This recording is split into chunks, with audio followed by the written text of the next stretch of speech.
Well, good evening, everyone. I think we could probably, the music is lovely. We'll just have it keep going.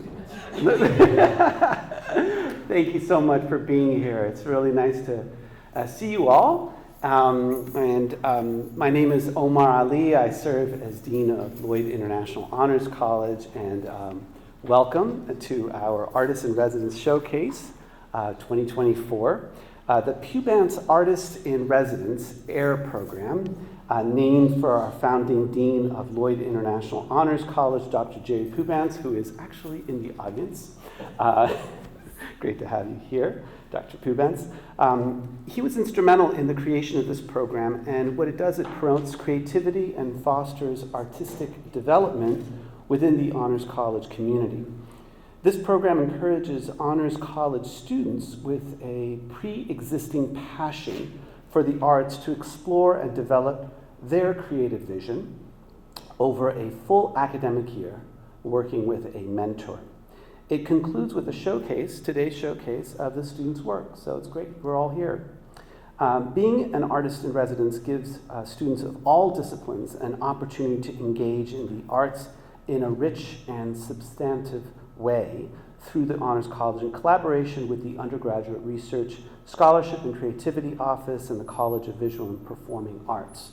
I'm going to ask Assistant Dean Dr. Frances Bottenberg to come up, but we have 5 students, and she is going to introduce their work. So with that, thank you all for being here, and we'll get started with the students. Here we go. Dr. Bottenberg, you can clap now.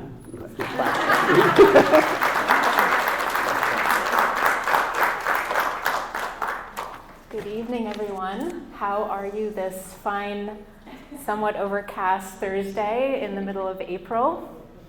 Doing well?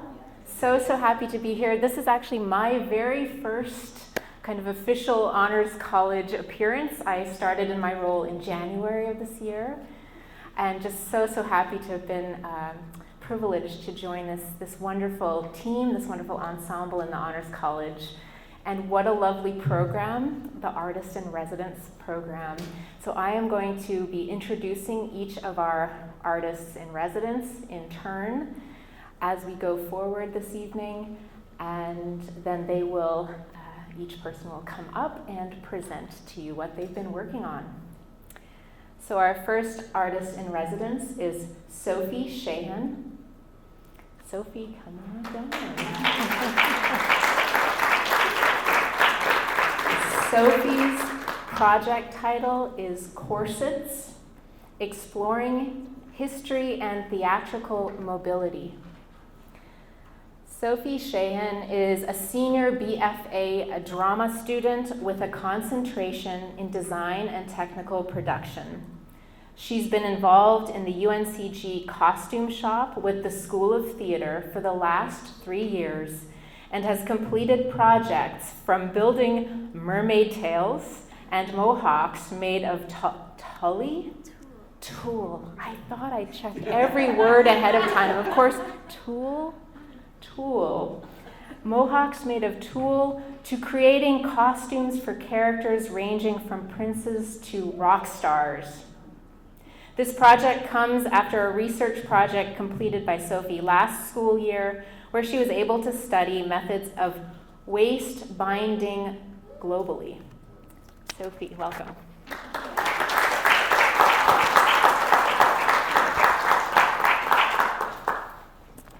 Hello. Hi, it's nice to see you all this afternoon. My project is about corsets. I'll kind of give a little more backstory on the global waist binding project I did last year, as it was kind of a segue into this project. And then I'll go into how I made these corsets. Yeah. So these are the images from last school year from the waist binding project. I completed this with Tara Webb, who is one of our costume construction lecturers in our School of Theatre. And the project kind of started from my interest in corsets. Every once in a while, a corset will be designed for one of our shows, but depending on the season selection and what shows we're doing, we don't always all get to build some different kinds of costumes. So I did have an interest in corsets, but Tara was like, well, how about you kind of do an overall range of not just Western wear, but kind of globally. So this left image is a picture of a bengkung that I created last year. And that is a form of waist binding that comes out of Malaysia and Indonesia. And then on the right is just an image of a bodice that's not boned, unlike the corsets that we'll see later, which are all boned. So my first corset I created, one of my good friends, Zoe, she's actually one of the actresses in my capstone. I designed Tartuffe for this past spring here at UNCG.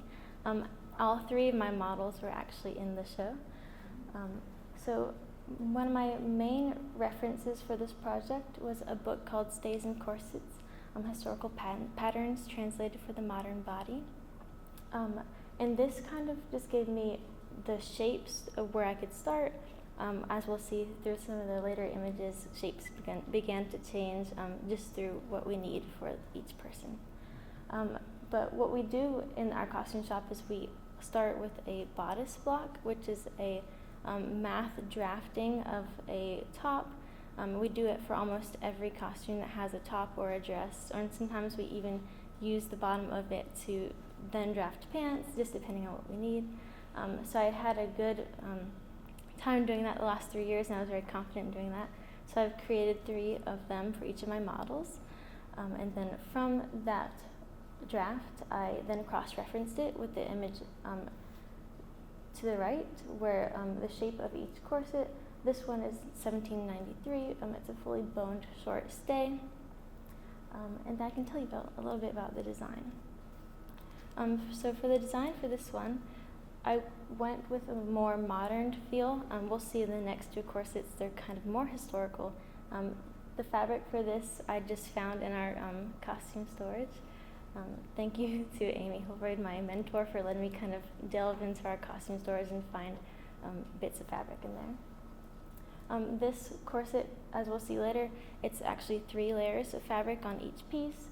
The photo to the right, each of those pattern pieces actually had to be cut out 3 times.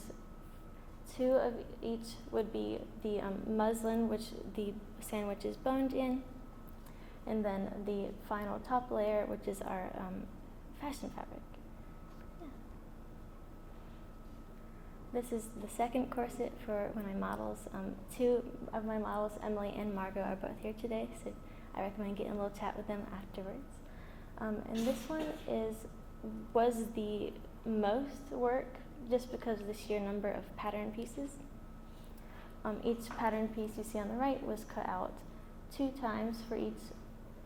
4 times because they're sandwiched in. And the fun fact about this one, we'll see later, is that this one, the boning is actually created with zip ties, and it was kind of a fun way to have a touch of modern kind of materials within this historical corset. And then third but not last is Margot's corset, the 1776. It's a half-boned stay, which means it has a little less boning than the other 2. And then for this one, it was a slightly simpler pattern, so I wanted to do a little more research into corset flossing, which is a technique where we use embroidery floss to not only decorate, but also help the bones stay in place in their channels. There's not too much movement in them. So once we get all of our drafting done, we cut everything out in muslin. Instead of cutting right into fashion fabrics, in order to preserve, especially when we have not very much to work with, we do a muslin mock-up. And this just gives us a little bit extra time to make alterations to our pattern before we get into the real thing. And we also are able to kind of write all over it. We pin into it a bunch, and we tear stitches out if things aren't working. And yeah. This is the second corset again. And as always, it just depends on what the actor's needs are. Almost never have I had a pattern go into its mock-up and be perfect on the first try. I always expect to be doing at least a little bit of alterations to my pattern. And so this project's given me a lot of work, making sure I've learned all the techniques on how to change my pattern pieces midway through. And then the third corset. The second and third corset, as you'll see, have in their mock-up photos snips into the bottom, and these are where tabs are later created. And a lot of the finishings for those tabs, as we'll see in a few moments, have to be hand stitched because the seam allowance, which is the where the stitch happens, the allowance inside your clothing, it gives us a little extra room to work with, but because the seam allowance is so small, it's very difficult to get under a sewing machine. And also because there's boning in those tabs, it's especially careful to not sew into those boning. Of course, with the plastic boning, I learned for the zip ties, you can sew into them. Not that I was meaning to during that, but a little trial and error. Yeah. One extra thing I did for this project, just because I thought why not, and it kind of helped me keep organized, was I created a binder. So each show we have in our shop, we have a binder that keeps up with every single piece of paperwork, all of our actor measurements.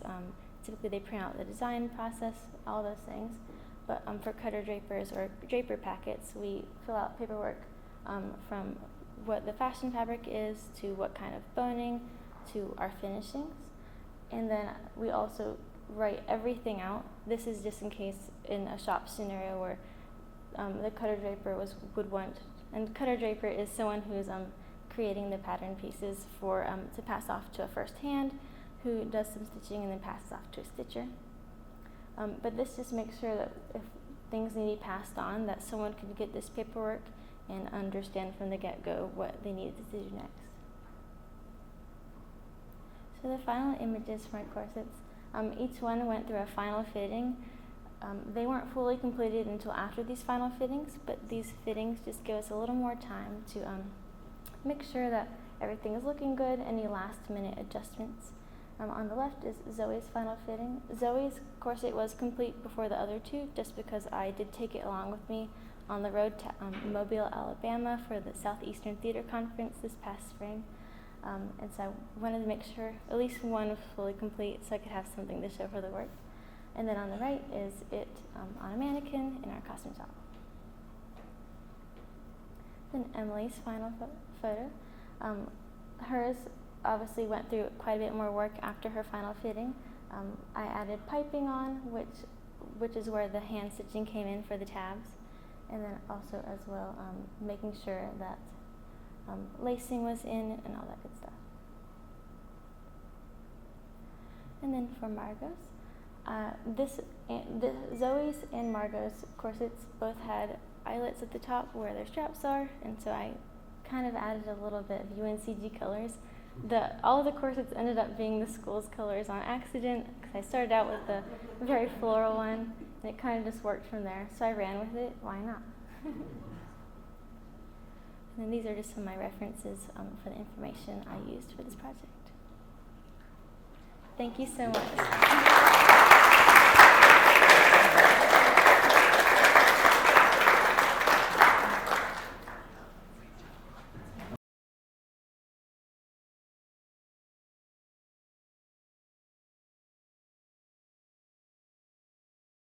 So next we come to Annabelle Kaiser. Come on up, please.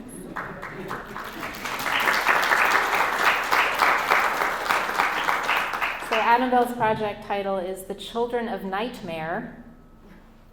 Annabelle Kaiser is a senior pursuing her BFA in studio art with a concentration in new media and design and a minor in interdisciplinary art and social practice. She comes from a performing arts background and is inspired by everything to do with movement and storytelling. Her mission is to use artistic expression to be a bridge between worlds and to help tell stories that would not be able to be told otherwise. Annabelle. Thank you. All right, well, hello everyone. Thank you so much for the introduction, Dr. Buckenberg. My name is Annabelle Kaiser. I use she, her pronouns. And yes, I am a senior here at UNCG studying New Media and Design. So for my Artist in Residence project for this year, my mentor was Christopher Cassidy, who is here today. Hi, Chris. From the School of Art, and the title of my project was The Children of Nightmare, an allegorical dive into the land of sleep.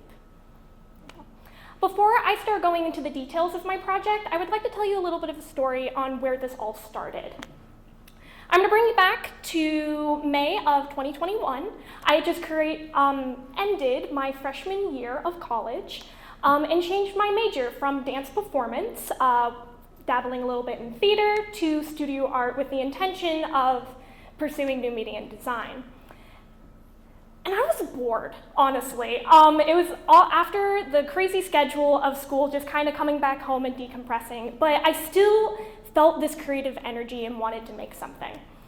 And so I went to my mother, who is also here today. Hi, Mom. And asked her if she could please give me a prompt.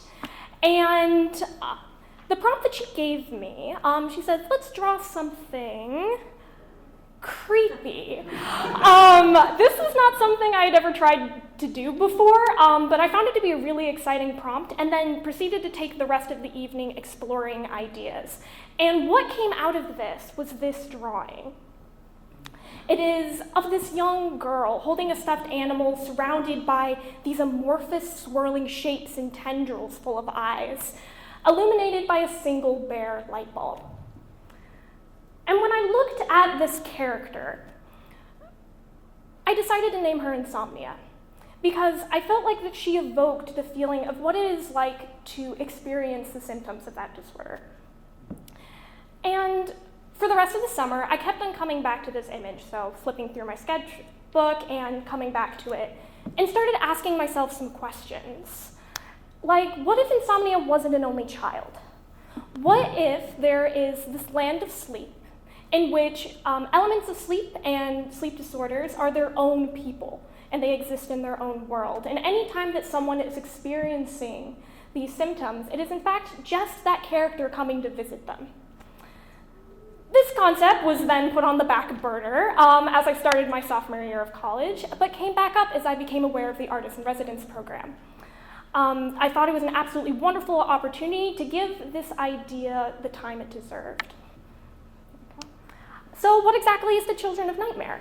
So it is a multi-step process of a character design exploration, starting with the research in some chosen common sleep disorders and then different elements of sleep.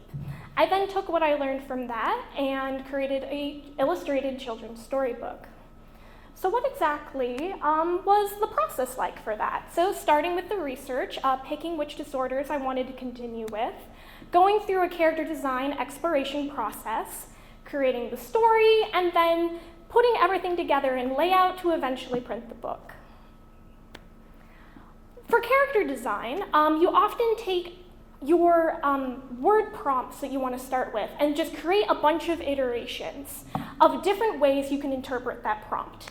For example, here, this was some iterations, early iterations, of my character for Twilight, which is a very amorphous character, doesn't touch the ground, wanted to be bubbly and moving. So trying to figure out different ways of what could this character look like.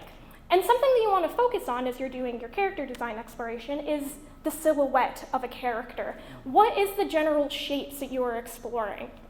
So that you can easily differentiate between other characters and different things in your environment. So I had picked 5 disorders, which are the most common, and these were insomnia, restless leg syndrome, narcolepsy, apnea, and parasomnia. I then took the different symptoms of this disorder and correlated the different character traits and personality. So if this was its own living being, how would it interact with the world? What would it look like? What kind of shapes and feelings and emotions would it evoke? And this is where what I ended up coming up with. I had a couple of different iterations, but after doing some exploration, specifically in different kinds of historical sleepwear, this is where we ended up. On the far left here, we have the oldest of the children of nightmare, being restless leg syndrome, that kind of the oldest sibling always wanting to do something right. Next, we have insomnia, the kind of the middle child, shy but curious. Next, we have narcolepsy in the raccoon onesie, just wants to have a chill time, a little bit of a gamer boy. And then we have parasomnia, the youngest of the bunch, wild, wants to play, jumping around everywhere. And then lastly, sleep apnea, kind of nervous, but just always wants to do the right thing.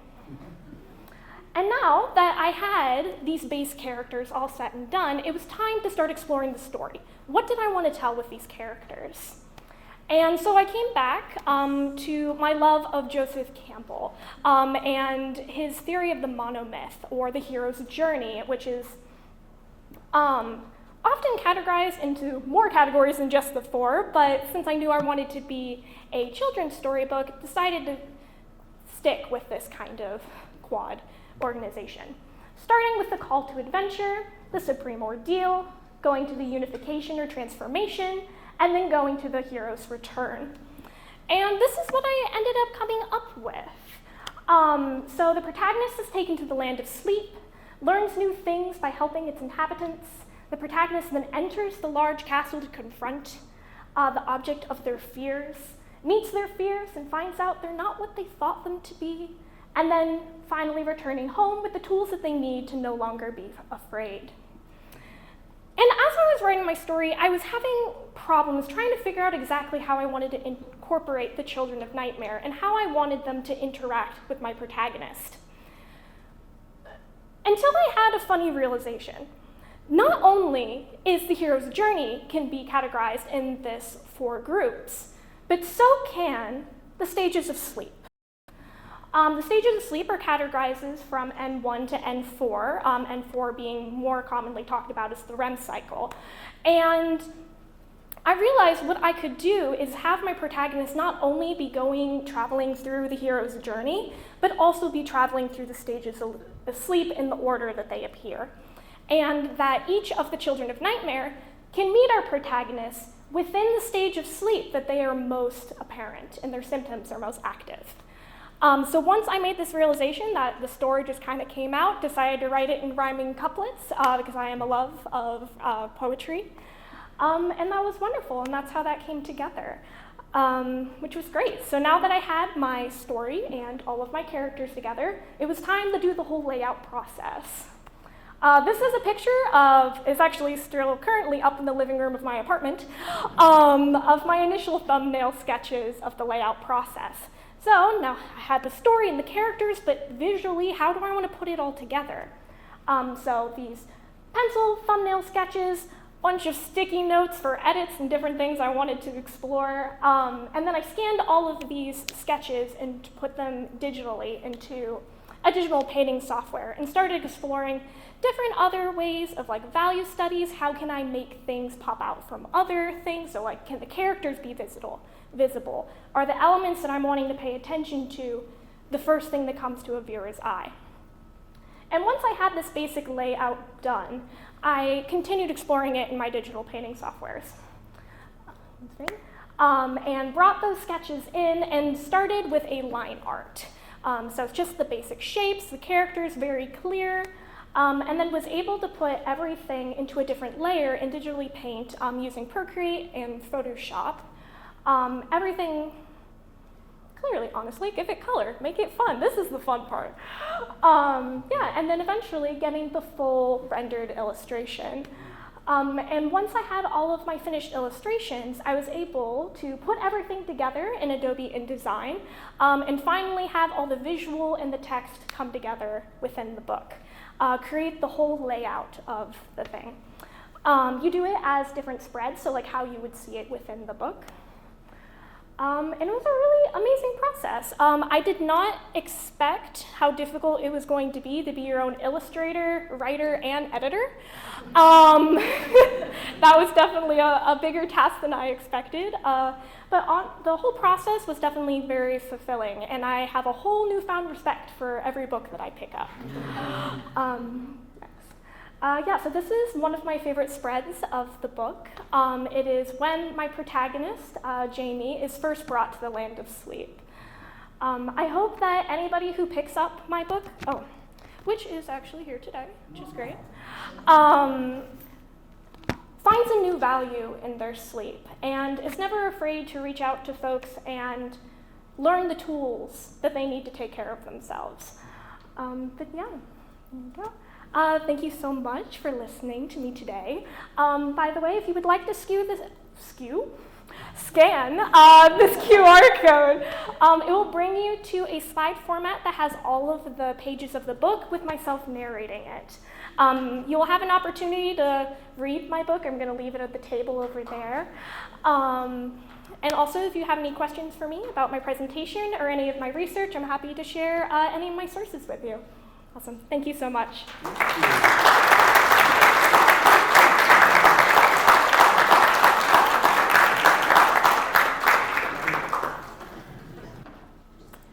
Clara Kennedy is a student at UNC Greensboro studying dance with a concentration in performance and choreography.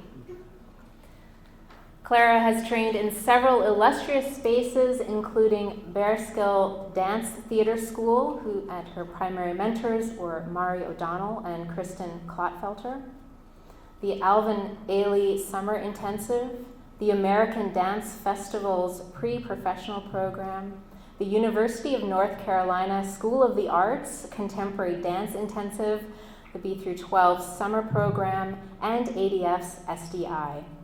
I'll pretend like I know what those stand for. Maybe you'll tell me. Clara is a young, creative, interdisciplinary dancer who studies dance, performance, choreography, screen dance, arts programming and curation, and front of house management. Clara.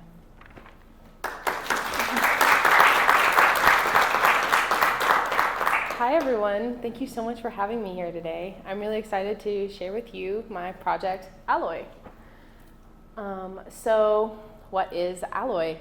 These are a few questions that led me to this project. I am a women's gender and sexuality studies minor here at UNCG, and when I was doing a lot of feminist reading required of the minor, I started to get really kind of antsy in my own sense of identity. You know, when we read a lot of theory, we're kind of forced to turn the questions that the authors ask onto ourselves, and I found myself in a place of a lot of questioning. So I was asking myself about, like, am I really comfortable in kind of my presentation as a woman and in my gender and all kinds of different habits that I exhibit every single day. And it kind of brought me to this project where I knew I wanted to create kind of a larger body of choreographic work over this academic year. And it was kind of the perfect segue. So Alloy is a 3-part performance and interdisciplinary series that I created and choreographed in collaboration with all of my dancers. They had a huge influence and played a huge part in this process over the 2023-24 academic year. So the first piece that I created was performed this past fall semester called Now Run in a student concert called Prime Movers, and it's about 5 minutes long, and we'll watch a short clip of it after I talk a little bit about what it is and what makes it what it is.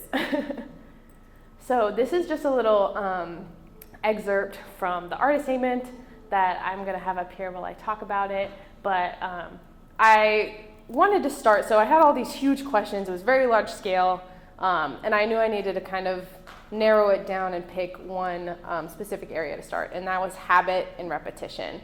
And I was really curious about how we could manifest kind of our everyday habits, so really small things, into our physical selves and then turn that into choreography.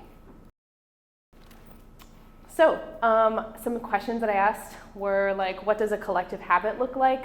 What sort of actions might be repeating and that we'd be living every day without our knowledge?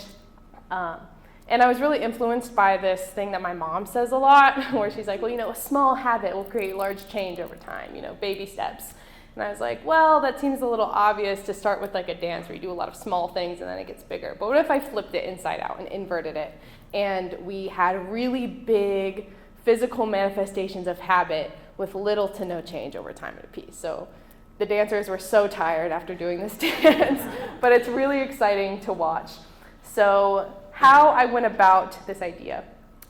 There is a choreographic tool that is, I would say Merce Cunningham is probably most well known for using, called Chance Process, where I asked my dancers to think about habits that they do every day. So like maybe taking your phone out of your pocket or opening a door, brushing your teeth, and pull out adjectives from those actions. So like, do you brush your teeth like really slowly? Like, are you comfortable? Is it lethargic because it's really early in the morning? And we made a really big numbered list of all of those words. And then I took a dice and a random number generator on Google, and I rolled it, and I pressed the button that produced whatever number it wanted to spit out. And that became step number 1, whatever it decided to choose. And so it was very kind of random. That's why it's called Chance Process. And it was definitely influenced by myself and my dancers. So these are things we were doing and repeating every day. Judith Butler and Laura Mulvey are 2 feminist theories that like really influenced my work, which I'll talk about when I get a little bit more into the individual self in terms of like collective habit and repetition. But this piece was really about physical movement. It was really about kind of basic everyday habits, not so much about the identity yet. So without further ado, we're going to watch a short little clip of Now Run.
And we're gonna stop it there. I don't know if any of you kind of were able to see some things, but all the dancers are actually doing the same choreography the entire time, and so really big physical movement, and it didn't change the entire time besides adding more dancers in slowly. So we saw some of that, and we'll go ahead and talk about the next piece that I created.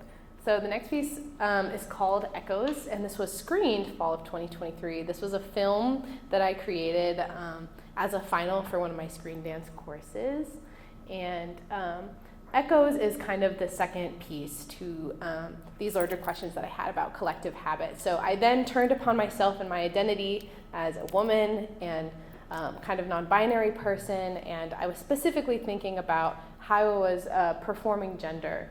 And then I was inspired by my kind of vintage dining table, and then I was thinking about how I kind of perform my gender at the table as a woman. So I was playing with a lot of gestures about maybe like setting silverware down really softly, trying to not make too much noise, always making sure I have a napkin on my lap and my legs kind of pressed together, And I asked my dancers as well, kind of similar things that they felt like culturally habits that they were taught to perform at the table. And that led me to this film. So repeating a lot of habit and kind of abstracting it a little bit too. I wanted it to feel familiar to the audience without kind of being so obvious. So we'll see a short clip of that right now.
And we'll go ahead and pause it there.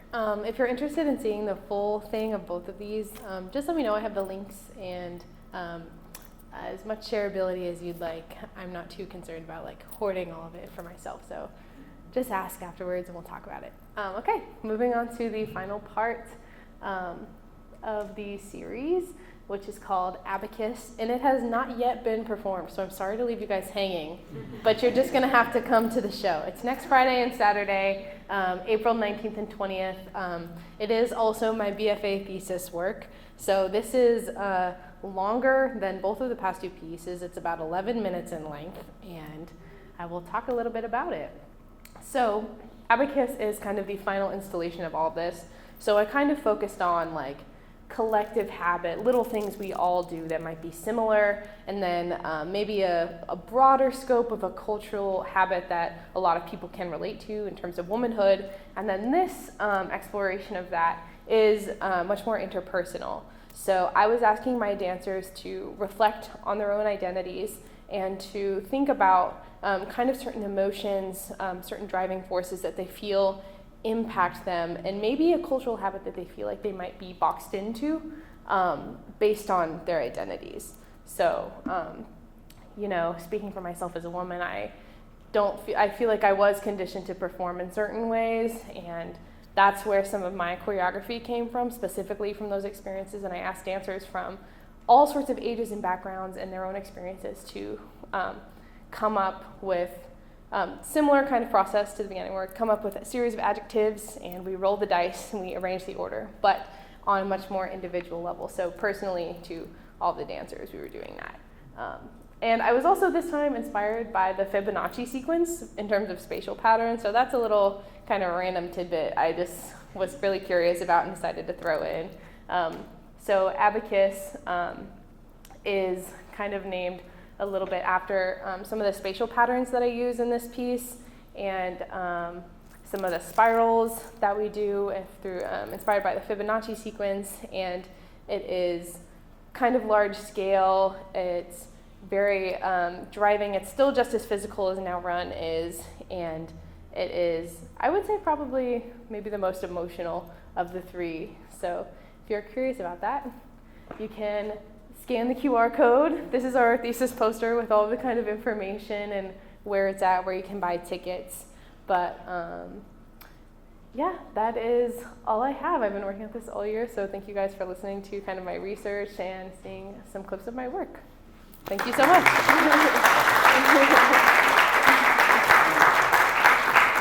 Next we have Jennifer Visser, whose project title is The Art of Letting Go, A Journey Through Grief and Loss.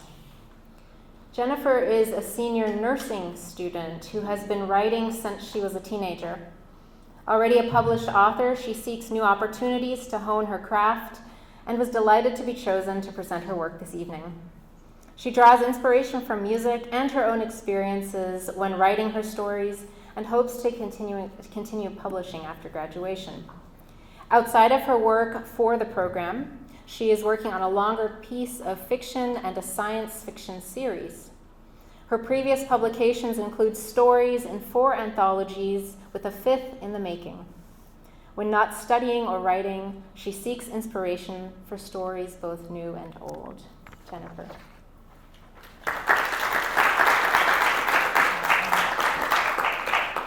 Hello, everyone. Thank you for coming today. You might wonder what writing and nursing have in common, and while writing may not be a part of nursing, grief certainly is. We can see horrible things on the regular, but we can also do some amazing things too. So that's why I'm here today, is because I want to talk about something that is incredibly personal to me, which is grief and loss. So the idea is I wrote 7 short stories, each of them involving a different aspect of grief or something that I personally experienced. And I wanted to do this because everyone experiences grief in one way or another.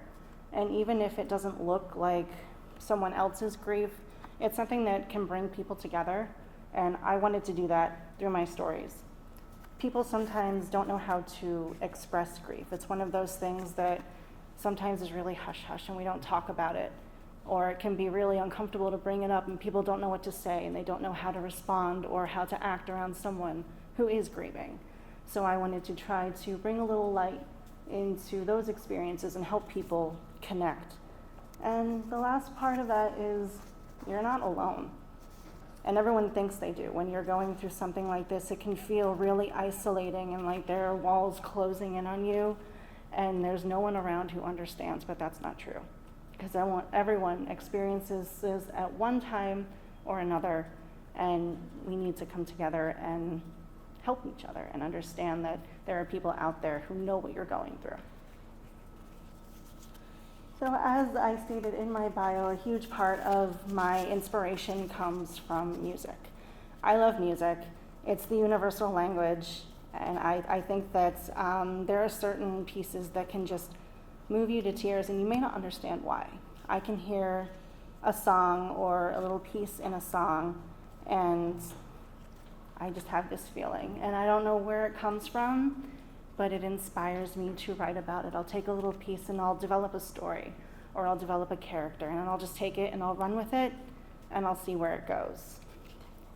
My personal experiences. I lost my mom at a really young age, which ties into a lot of my writing. And for this project, I kept that as kind of a grounding theme. Each of the stories has something about a character losing their mom or being unable to connect with them for some reason, because I didn't have mine, and there are a lot of experiences that other people have had that I have not had, and that is reflected in my writing. And I know there are other people out there who have lost a parent or a sibling or a child or a friend who can relate with those too, and I wanted to bring my personal experiences into that to kind of connect with other people. And then listening to stories from other people, listening to what they have gone through and how their loss impacted them. And sometimes loss doesn't look like what you think it does. And when I've been talking to people, they tell me, I've lost this person or I've lost this thing, and society doesn't quite understand what that means, or it doesn't understand why I'm grieving that. So I wanted to address these things in my stories because grief does look different for every single thing that you're mourning, and sometimes you just don't know where to go with all of that. So my process was a little bit daunting. I started with a little bit of a word dump. I had to figure out what exactly I wanted to write. Did I want to write a whole story with one character? Did I want to break it into 7 short stories? How much of my personal experiences did I want to put into this? Did I want to have a little bit of fact with a bunch of fiction, or a little bit of fiction with a bunch of fact? And the truth is, I got a healthy mix of both at the end in each of them, whether I wanted to or not. That's just where the process took me and where I ended up. Some of the challenges I had along the way. The final story that I was writing was going to be about anticipatory loss and what was going to happen when I lost my grandfather, who was a father figure to me when I was growing up. My grandparents, I spent a lot of time at their home before my mom died and more after. And at the beginning of the project, he passed away. So it went from being a story about what would happen when I lost him to what is this character going to do now that she has lost her anchor in the world. So I had to figure out how I was going to reframe that. I had to scrap that story and start over with a brand new perspective. And I had to stop. There were a lot of times that I had to stop and I had to walk away because it hit really close to home. This entire project was incredibly personal to me. So writing these stories ended up being a whole lot more challenging than I anticipated. And it took longer to get through some of them. There were some that were a bit easier to write than others, and this one was not easy. This one was the most challenging to write. And another one of the difficult stories is I'm in nursing school, and that's difficult on its own. That comes with its own set of challenges. But during that time, my husband and I got divorced. So I also chose that to write about as well.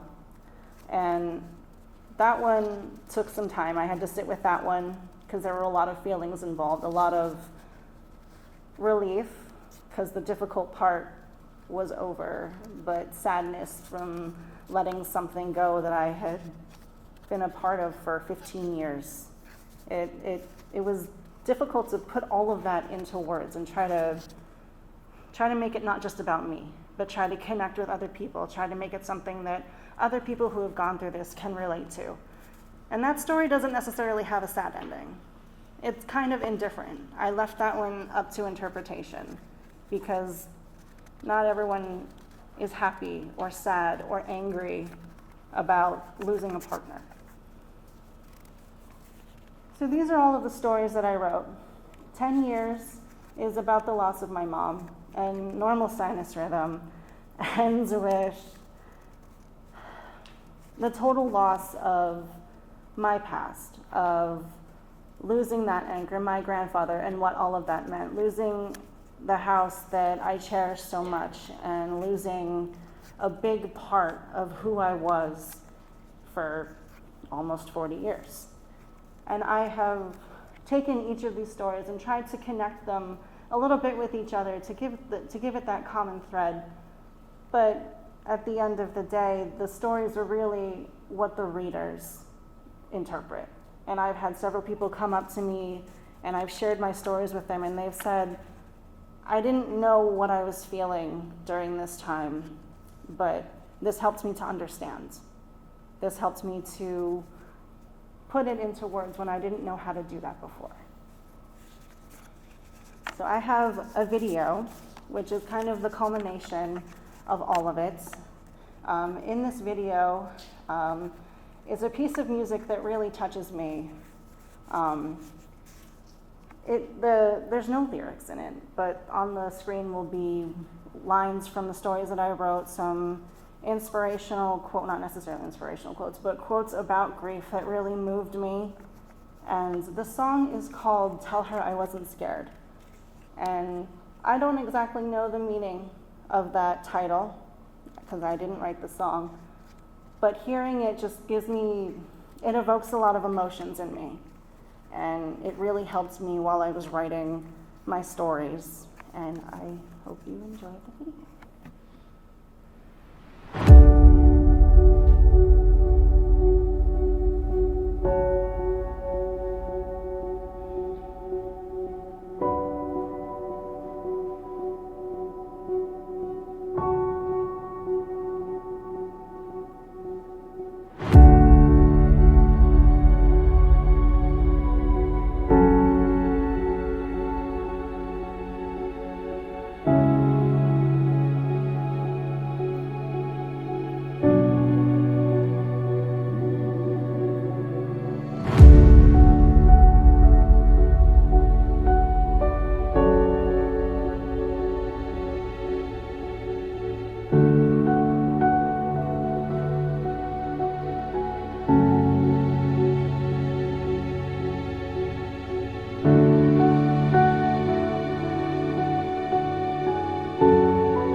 Now a couple thank yous to my mentor, Mr. Montague, who could not be here tonight, but I'll be sure to say thank you to him later. And to Michelle. Hi, Michelle. Thank you for the art. It was beautiful. And I hope to publish this later in the year, so maybe it'll be available on Amazon one day. Who knows? So keep an eye out. Thank you. Thank you.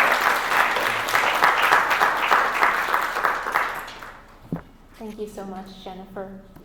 So we've already come to our final artist in residence presentation for the evening. So I'd like to welcome Sophie Muska.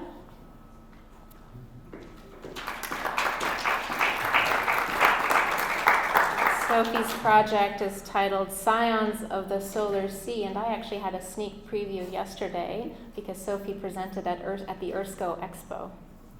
So you're all in for a real treat here. Sophie Muska is a triple major in her 4th year at UNCG. Her majors include computer science, English, and languages, literatures, and cultures, with a concentration in French and Francophone studies. Sophie has had an interest in fiction writing since primary school, but it was only at UNC Greensboro that she discovered her niche in science fiction. Her artist in residence project, Scions of the Solar Sea, is the culmination of this discovery. Sophie. Everyone, as I've been introduced, my name is Sophie Muska, and my project is titled Scions of the Solar Sea. So let's get right into it, shall we? So what is Scions of the Solar Sea? So it is a draft science fiction novel that takes place on an alien planet named Darwin in humanity's distant future. The main themes of this novel are evolution, natural selection, survival of the fittest, and genetic engineering.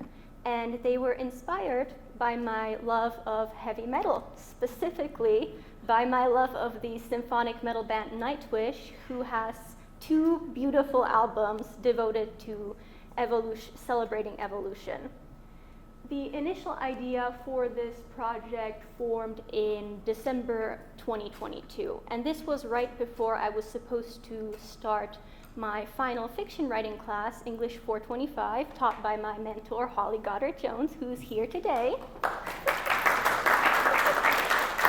And I knew I really wanted to create some special stories for this class. So because I knew I was very particular about the detail of my worlds, I decided to get a bit of a head start and start planning the world that my stories for this class were going to be set in. And as the spring 2023 semester was drawing to a close, I realized I didn't want to say goodbye to that world just yet. And when I heard of the Artist in Residence program, I knew it was the perfect opportunity to keep exploring. I began writing the what I now refer to as Draft 0, and I will soon explain why, in August 2023. And at around December 2023, when I had written 45,000 words, I realized I didn't like the direction it was going in, so I erased all of it and started all over again in January.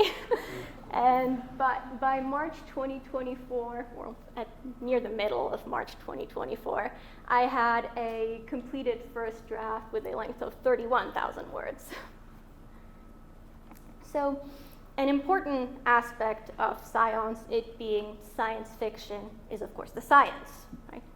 So I want to introduce you to some of the key scientific concepts in this story, and because I have been on this long journey with many changes, I will be introducing you to the most recent versions of these concepts as they appear in the story. So, as I've mentioned, the story takes place on the fictional planet Darwin. The travel time between this planet and Earth is about 75 years. The specific reason for that is because I wanted to set this in a future where humanity had not invented light speed or faster than light speed travel, because I wanted to play with this sense of isolation on this planet. I wanted to have my humans isolated and not able to rely on Earth as a resource as they tried to solve the problems that they encountered on this planet. And my main inspiration for this planet ended up being Earth's early Carboniferous period. And the thing that inspired me the most about the early Carboniferous was its atmosphere. The early Carboniferous atmosphere had a very high percentage of oxygen. It was about 35%, and I decided to increase that to 40. Because And I knew that I wanted to mix it up a little bit, so I ended up also giving Darwin's atmosphere a high percentage of methane because I wanted to make it a little difficult for the people living there. The climate of Darwin is like that of the Carboniferous, very hot and humid, and there are all sorts of critters running around. When it comes to the fauna, I was particularly fascinated with including giant arthropods, and they're not just giant for the cool factor, they're giant because of that high oxygen content. So the more oxygen, the higher percentage of oxygen, the larger arthropods grow. And with the flora, I had a specific focus on the emergence of woody plants. And that was interesting to me because in the early Carboniferous, organisms had not yet evolved to digest lignin and cellulose. They had to catch up to that evolution of early woody plants, and that becomes important to the story as the colonizer humans introduce agriculture from Earth onto this planet, and they introduce fungi that are capable of digesting lignin and cellulose.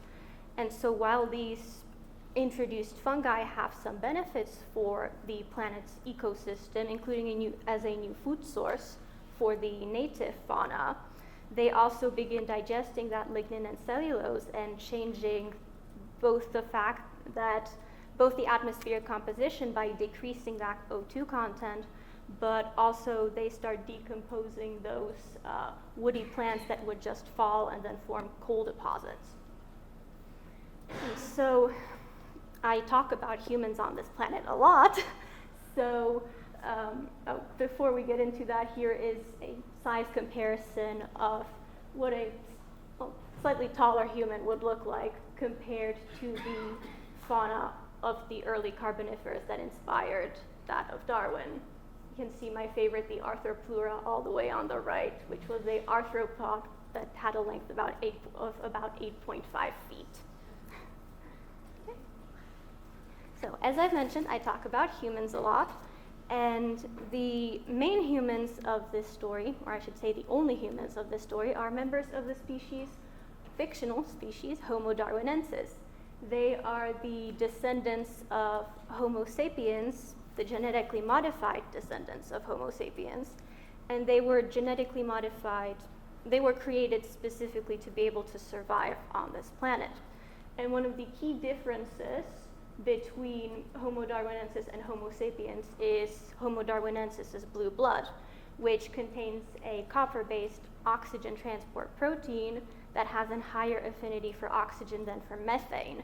And this enables them to breathe the local air without suffocating, because as we all know, hemoglobin, which is our oxygen transport protein, has a higher affinity for methane, and that's why when there's methane around us, we suffocate.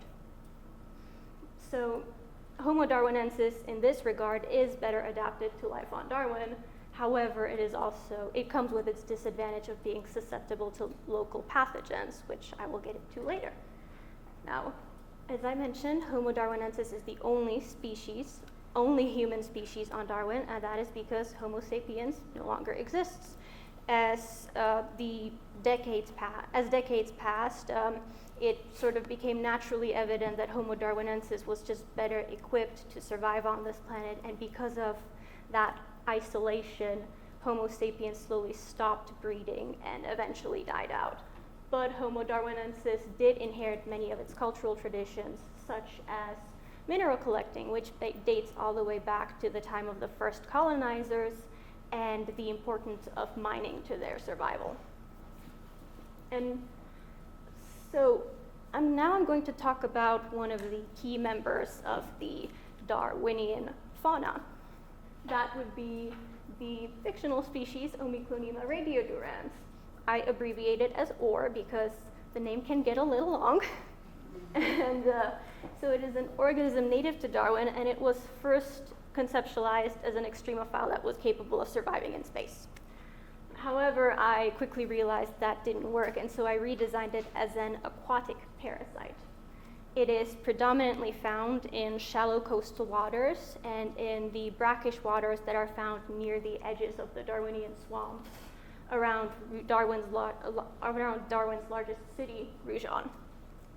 Its appearance was inspired by human neurons, but its infection mechanism was inspired by the fungal species Ophiocordyceps unilateralis, specifically the part where Ophiocordyceps chemically manipulates its host and forces them to seek out a specific area where it kills that host by paralyzing them.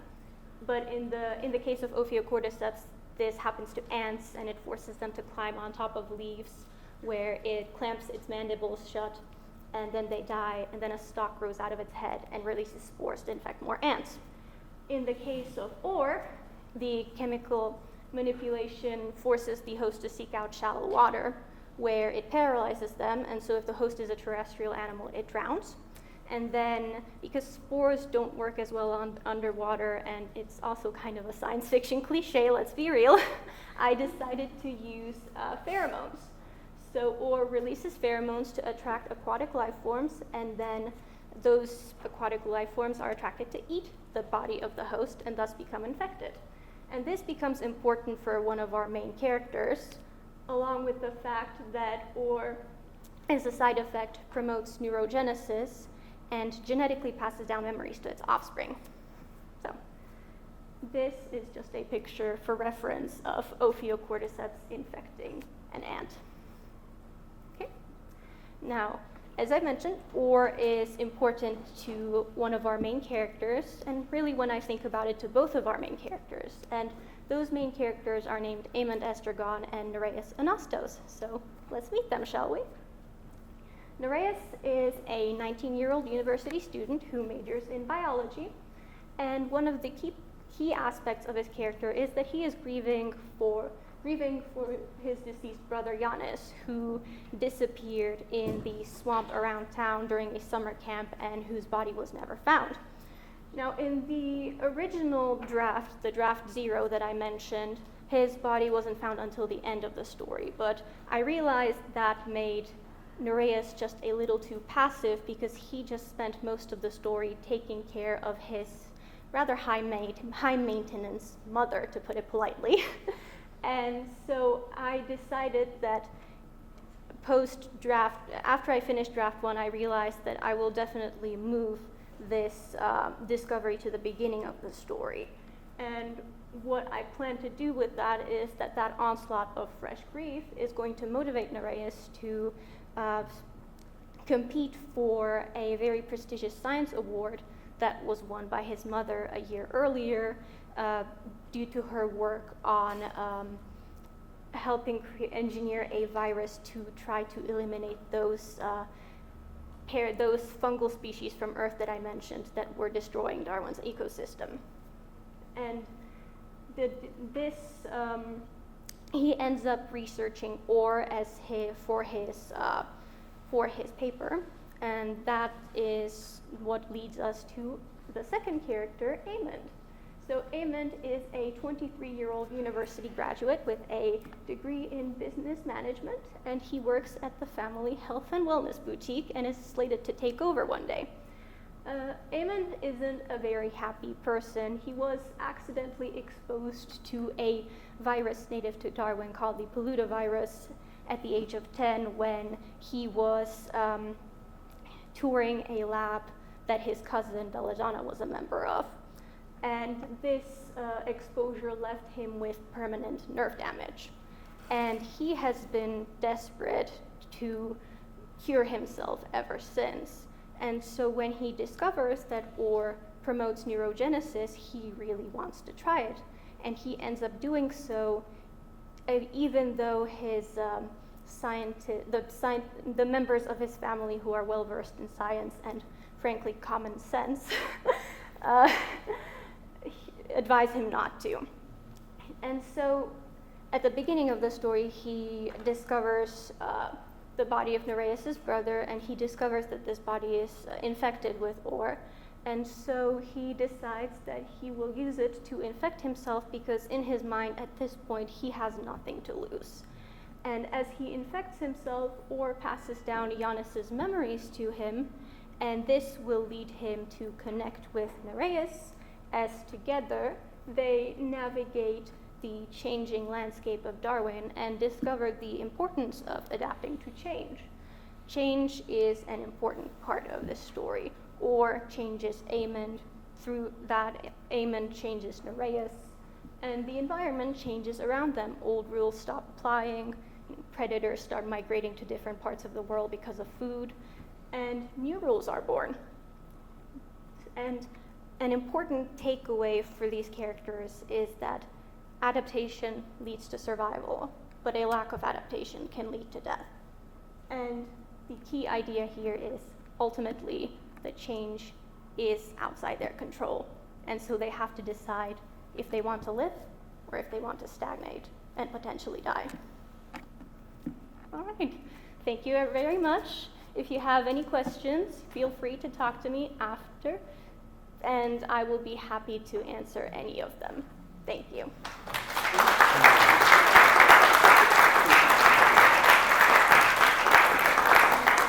Thank you so much.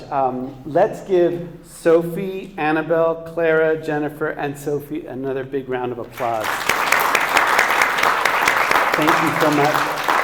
And also, really, thank you to the faculty mentors that guided their projects. I was really struck by the range of expressions, of human expressions in our showcase this year. I was thinking about how creativity requires a kind of doing things before you know what you're doing, and it's a vulnerable space sometimes, but it's actually a very powerful space because that's where we make advances in human development and science and arts and in all areas of life. And so I'm so proud of every student here who's really displayed that kind of vulnerability and willingness to kind of go places where they're not exactly sure where they're going. And part of that is the mentors who effectively believe in their students. And it's that posture of believing in them and the students' willingness to kind of try to go places. And in that interplay that we see this kind of beautiful display of arts and sciences and letters. So thank you so much for being willing to do that, and I'm just so happy that we're able to celebrate you here.